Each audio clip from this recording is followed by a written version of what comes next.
বাংলাদেশ ছেড়ে পালাচ্ছেন নাকি ইউনূস? এমনিতেই তো 2 दिन का মেহমান বলে কটাক্ষের শিকার হতে হচ্ছে বাংলাদেশে অন্তর্বর্তী থাকাকালীন সরকার প্রধান উপদেষ্টা মোহাম্মদ ইউনূসকে। তারপর আমেরিকার কুর্সিতে বসতে চলেছেন most unpredictable leader of the world Donald Trump.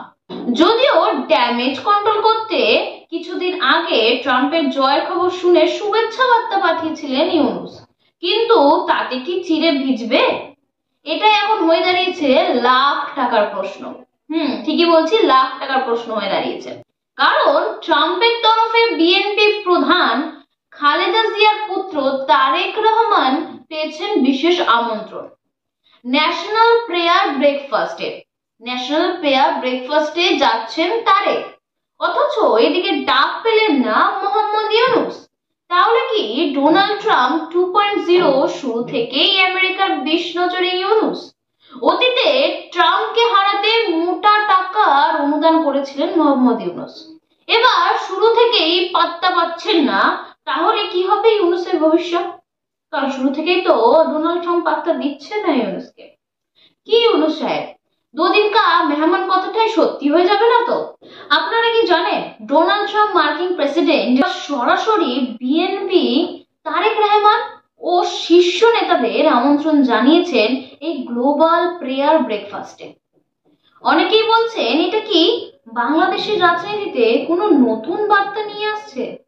Yunus যে কিনা বাংলাদেশের এখন ক্ষমতার শীর্ষে বসে, সে কি করে ট্রাম্পের আমন্ত্রণ তালিকা থেকে বাদ পড়ে গেলেন?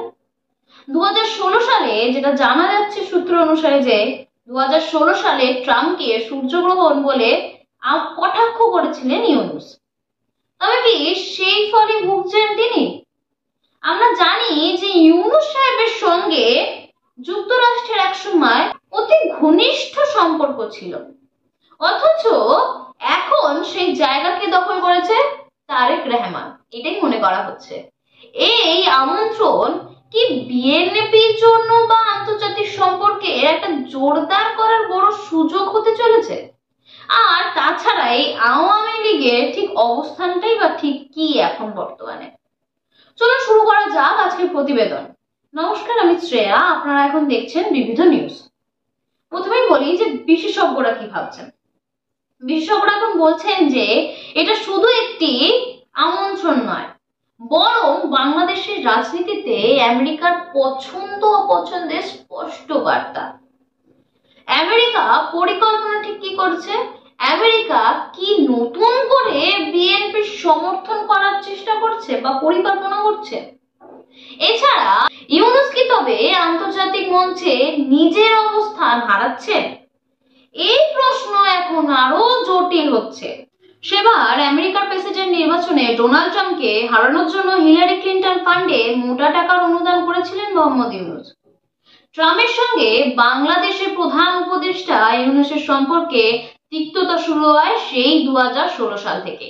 তাই ইকোনমিক টাইমসে একটা প্রতিবেদন বের হয়। সেই প্রতিবেদনে পরিষ্কারভাবে যেটা লেখা থাকে সেটা হচ্ছে, মার্কিন প্রেসিডেন্ট পদে নির্বাচনের হিলারি ক্লিন্টন ফাউন্ডেশনে বিপুল পরিমাণে টাকার অনুদানের অভিযোগ উঠেছিল মোহাম্মদ ইউনূসের বিরুদ্ধে। ইউনূসের সংস্কৃতির আমেরিকায় যত টাকা আর কি দিয়েছিল তা নির্দিষ্ট করে বলা না হলেও সর্বনিম্ন জানা যাচ্ছে যে $1,00,000 এবং সর্বোচ্চ $250,000 মতো বলেই অভিযোগ উঠছে। শেষ পর্যন্ত রেজাল্ট বের হয় যে মার্কিন প্রেসিডেন্টে নির্বাচিত হন ডোনাল্ড ট্রাম্প। হিলারি ক্লিন্টনের হারার পর আর কি যে প্রকাশ্যে একটা নিউজ আসে যে ট্রাম্প জিতে গেছে, তারপরেই মোহাম্মদ ইউনূস জানান যে ট্রাম্পের জয়ের খবর তাকে বড় সড় আঘাত করেছে এবং তিনি তার সমস্ত কিছু শক্তি হারিয়ে ফেলেছেন বলেও জানান। এবং এছাড়া এমনকি যে বক্তব্য রাখেন যে আমেরিকায় কোনোদিনও আর ঢুকতে পারবে কিনা সেই নিয়ে সন্দেহ প্রকাশ করে। কোনোভাবেই 2016 সালে যে ইউনূস যে কাণ্ড ঘটিয়েছিল ট্রাম্পের সঙ্গে, ঠিক সেই কারণে ট্রাম্পের চোখ থেকে সরে, অর্থাৎ যে কিনা এখন বাংলাদেশের গদিতে একটু শক্তিশালী গদিতে বসে আছে, তাকে সরিয়ে খালেদা জিয়ার পুত্রকে ইনভাইট করলেন। সেটা ঠিক কি বার্তা দিতে চাইলেন ট্রাম্প? ইউনূসের সঙ্গে কি এই জন্যই 2016 সালের ঘটনার জন্যই কি ইউনূসকে আমন্ত্রণ থেকে বাদ হতে হলো? ইউনূসের নিজের দোষে কি ইউনূস নিজের পায়ে কুড়োল মারলেন কোনোভাবে? প্রশ্ন উঠছে হাজার একটা। ট্রাম্প ইউনূসের আধায় কাজ করা সেই সম্পর্কের মাঝেই আমন্ত্রণ পেলেন খালেদা জিয়ার পুত্র তারেক। তাহলে কি কাউন্টডাউন শুরু হয়ে গেল? তার সময় বলবে অবশ্য। তার আগে জেনে নেওয়া যাক যে খালেদা পুত্র যে আমন্ত্রণ পেয়েছে সেই বিষয়ে। আমেরিকায় প্রতি বছর একটি নির্দিষ্ট দিন ধার্য করে এই অনুষ্ঠান আয়োজিত হয়, যেখানে যোগদান করেন দেশ বিদেশের ৩,০০০-এরও বেশি প্রভাবশালী মানুষ, রাজনীতি, সামাজিক কর্মী কিংবা শিল্পপতি। সকল গুরুত্বপূর্ণ ক্ষেত্র থেকেই প্রভাবশালী ব্যক্তিত্বের আমন্ত্রণ জানিয়ে থাকেন রাষ্ট্রপতি। সারা দিন ধরে চলে খাওয়া দাওয়া, প্রার্থনা ও দেশ বিদেশের পরিস্থিতি নিয়ে আলোচনা। এবারে এই প্রেয়ার ব্রেকফাস্টে অংশগ্রহণ শুধু কি একটি আনুষ্ঠানিকতা, নাকি এর পিছনে লুকিয়ে আছে বড় কোনো কৌশল? ট্রাম্প প্রশাসনের এই পদক্ষেপ বাংলাদেশের রাজনীতি একটা নতুন মোড় নিতে পারে। ২রা নভেম্বর ২০২৪ প্রথম আলো বাংলাদেশের পত্রিকায় প্রতিবেদন একটা প্রকাশ করা হয়। সেখানে বলা হয়েছে পরিষ্কারভাবে যে ডোনাল্ড ট্রাম্প বাংলাদেশের পরিস্থিতি নিয়ে উদ্বেগ প্রকাশ করেছেন এবং ভারত ও প্রধানমন্ত্রী নরেন্দ্র মোদীকে তার ভালো বন্ধু হিসাবে উল্লেখ করেছেন। তা বাংলাদেশের জন্য ভবিষ্যতে উদ্বেগের কারণ হতে পারে।